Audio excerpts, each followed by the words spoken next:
Over the last few years, we have increasingly seen more nonsense coming out of the political left, with the combination of the liberal left and the far left, all of them getting together to promote the so-called woke ideas, talking about how we have to be ashamed of our country, our nation, our history, our culture, because the British Empire, ooh, yeah, and of course the Americans. So this is getting completely tiring at this point, but the best person who knows how to dismantle this whole debate and the political left is, of course, Douglas Murray. Douglas Murray was on Piers Morgan's show, and he explained the whole thing very beautifully. And he completely destroyed that argument that we should be ashamed just because our ancestors had some slaves, for example, despite the fact that, what about North Africans? What about the Muslim Empire? What about the Ottoman Empire? What about all the others? You're talking about a time when either nations were empires or wanted to be empires, and everybody had done some wrongdoings or whatever they did. This is about the truth. This is Douglas Murray. Well, it's a kind of grievance competition. Your guest earlier just tried to engage in it. I don't know what hurt she believes she's had from slavery. All of this was addressed 2 centuries ago. Everything has consequences. All history has consequences and ramifications.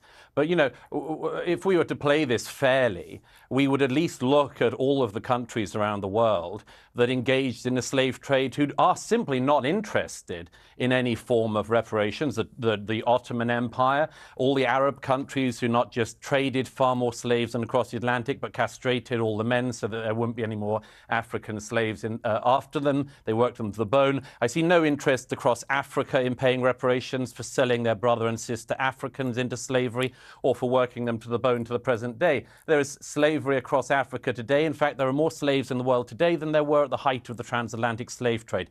So some of us are simply a bit bored of hearing people ripping at closed wounds and then crying about their hurt or their presumed hurt, because everybody could do this. 1 million Europeans were stolen by North Africans over the course of decades of the North African Barbary pirate slave trade. Where would you end if you did that? The answer is you couldn't end, because nobody is alive who has actually suffered the hurt, and nobody is alive who did the wrong. And I'd make one other point, if I may. It's always the countries that people want to come to who are put through this struggle session. Britain, like America and France, are the most desired destinations for migrants worldwide and have been for centuries. Why is that? It's not because we're racist, it's because we're better. It's because we're good. It's because when we see racism, we actually call it out and recognize it as a sin. Try finding that across Africa. Try finding that across the Middle East or in China. Nobody would hear. So what we have is a situation where the more virtuous countries are presented as the worst countries. It's sick, and most of us are tired of it. Yes, we are sick and tired of it. It was brilliant, the beginning of the speech, and he had the woke guest on the panel when he said, but let's talk about all the other countries that also had the same practice. And she started nodding. Yeah, let's talk about that. She assumed that he was going to talk about other white countries like the Netherlands, for example. But then he started talking about the Ottoman Empire and all the others. Then she stopped nodding. She's like, oh, that backfired massively. But he's absolutely right, Douglas Murray, because there's a reason. Nobody leaves here to go that way. Everybody comes here. These are the desired destinations because we are better. Because Britannia is more superior, and of course, the Anglosphere in general, the Western Europe in general, despite all the things that's happened recently, is still the desired destination. You can see people paying smugglers to get on a boat and dinghies to come here.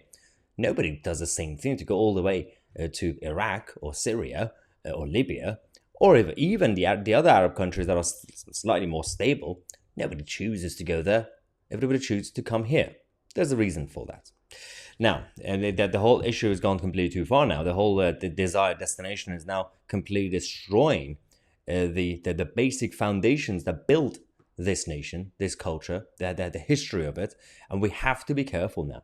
Mass migration must stop, legal and illegal. Subscribe to the channel. I'm Mahyar Tousi, and we are the media.